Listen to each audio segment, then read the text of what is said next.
आजको भ्याकेन्सीमा हामी नेपालमा काम गर्ने एउटा आइएनजिओले धेरै सङ्ख्यामा कर्मचारीहरू मागेको छ। यो भ्याकेन्सीको बारेमा छलफल गर्छौँ। यो अर्गनाइजेसनले कोशी र लुम्बिनी प्रदेशका विभिन्न जिल्लाहरूमा काम गर्ने गरी स्टाफ्सहरू खोजेको छ। यो कुन अर्गनाइजेसन हो, कुन ठाउँको लागि चाहिँ भ्याकेन्सी हो, कसरी अप्लाई गर्ने हो, अप्लाई गर्दा के डकुमेन्टहरू चाहिन्छन्, कस्तो क्वालिफिकेसन भएका व्यक्तिहरूले यसमा अप्लाई गर्न सकिन्छ भन्ने बारेमा हामी छलफल गर्छौँ। यो सबै विषयवस्तुको बारेमा भ्याकेन्सीको बारेमा डिटेलमा जानकारी प्राप्त गर्नका निम्ति भिडियोलाई सुरुदेखि अन्तिमसम्म हेर्नका निम्ति विनम्र अनुरोध गर्ने र हजुरहरू सबैजनालाई हाम्रो युट्युब च्यानल टर्निङ पोइन्टमा हार्दिक स्वागत र नमस्ते। म प्रसाद विशाली एनजिओ कर्मी। विगत 9 वर्षदेखि म नेपालका विभिन्न अर्गनाइजेसनहरूमा निरन्तर रूपमा काम गर्दै आइरहेको छु र म अहिले पनि काम गर्छु। हजुरहरू पहिलोचोटि हाम्रो युट्युब च्यानलसँग जोडिँदै हुनुहुन्छ र हामीले बनाएका प्रस्तुतिहरू हजुरहरूलाई ठिक लाग्छ, राम्रो लाग्छ भने कृपया हाम्रो च्यानललाई लाइक, सब्सक्राइब र सेयर गरिदिनका निम्ति अनुरोध गरेँ। भिडियो कुन जिल्लाबाट, कुन ठाउँबाट, कहाँबाट हेर्दै हुनुहुन्छ, कम्तीमा आफ्नो जिल्लाको नाम चाहिँ कमेन्ट बक्समा राख्नुभयो भने त्यो जिल्लामा आउने भ्याकेन्सीहरूको जानकारी गराउन भिडियोहरू बनाउन सहज हुन्छ।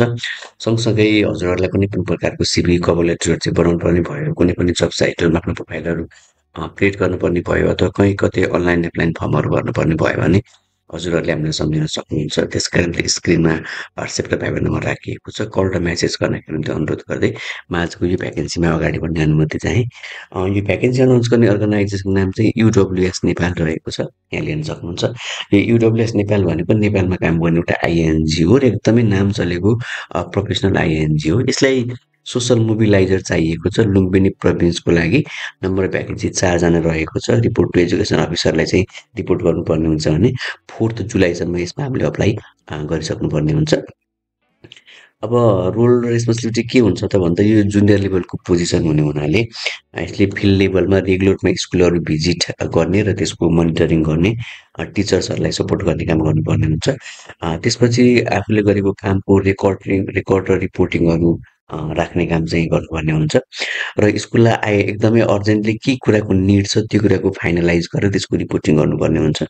यसै गरी जुन आफूले गरेको कामको रेकर्ड भनेको मतलब स्कुलका डेटाहरू, डकुमेन्टेसनहरू अनि विद्यार्थीहरूको चाहिँ मन्थली प्रोग्रेस रिपोर्टहरू, एटेन्डेन्स सिटहरू, माइनोटहरू, एक्जाम रिजल्टहरू चाहिँ राम्रो ढङ्गले प्रिपेयर गर्ने त्यसको रिपोर्टिङ गर्नुपर्ने हुन्छ।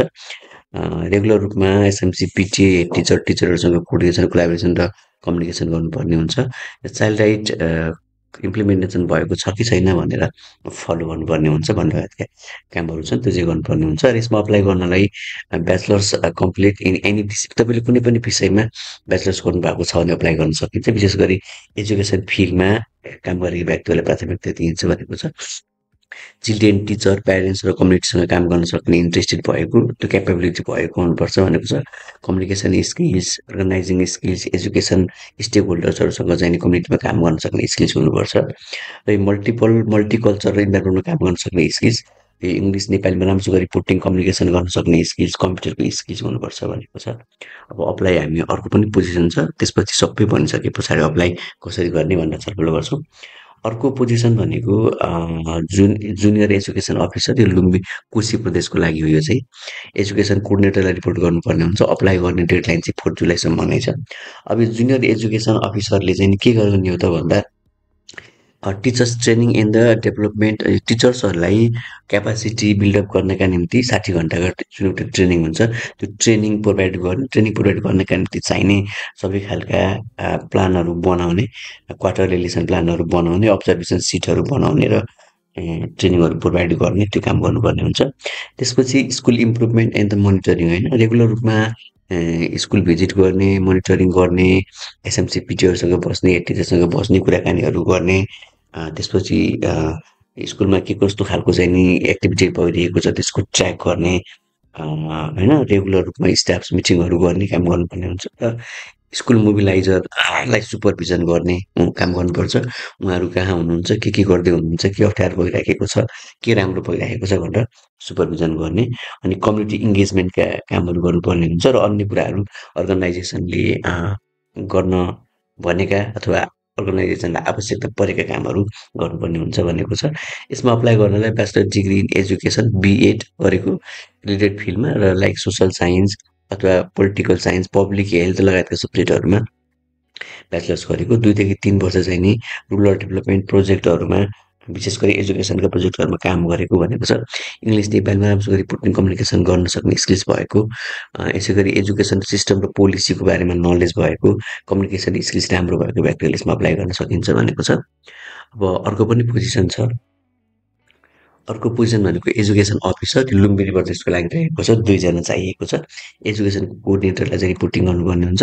सबै काम अहिलेको जुनियर एजुकेसन अफिसर र यसको सेम छ। टिचर्सले ट्रेनिङहरू दिने, स्कुल इम्प्रुभमेन्ट मोनिटरिङ गर्ने होइन, अनि सोसल मोबिलाइजरलाई चाहिँ सुपरभिजन र सपोर्ट गर्ने, कम्युनिटी इङ्गेजमेन्टका कामहरू गर्ने, अन्य संस्थाले आवश्यकता परेका कामहरू गर्ने र एजुकेसन पनि सेम नै छ, सबै कुराहरू सेम छ।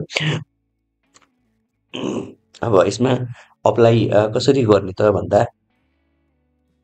अप्लाई गर्नका निम्ति हजुरहरूले पहिला आफ्नो सिभी र कभर लेटर चाहिँ तयार गर्नु पर्यो होइन। यहाँ हेर्न सक्नुहुन्छ, to apply for this position please send a comprehensive CV, maximum 2 पेजको सिभी हुनु पर्यो। अनि copy of your citizenship, relevant क्वालिफिकेसनका डकुमेन्टहरू, अनि एउटा कभर लेटर अथवा एप्लिकेसन लेटर चाहियो। अनि त्यसपछि तयार गरेर 4 जुलाईसम्म अर्गनाइजेसनको इमेल ठेगानामा पठाउने। फेरि पनि गरे सिभी, एप्लिकेसन लेटर, तपाईँको सिटिजनसिप, तपाईँको एकाडेमिक ट्रेनिङसँग सम्बन्धित, एक्सपिरियन्ससँग सम्बन्धित सबै डकुमेन्टहरू तयार गर्ने र 4 जुलाईको कार्य समयको 5 बजेसम्म info.nepal@uwsglobal.net, फेरि गरे info.nepal@uwsglobal.net मा डकुमेन्टहरू पठाउनु पर्नेछ भन्ने कुराको जानकारी राख्दै यो भिडियो हेर्नका निम्ति हजुरहरूले आफ्नो महत्त्वपूर्ण समय दिनुभएकोमा हजुरहरू सबैप्रति आभारी रहँदै अर्को भिडियोमा हजुरहरूसँग भेट हुने अपेक्षासहित आजलाई बिदा मागेँ। धन्यवाद, नमस्ते।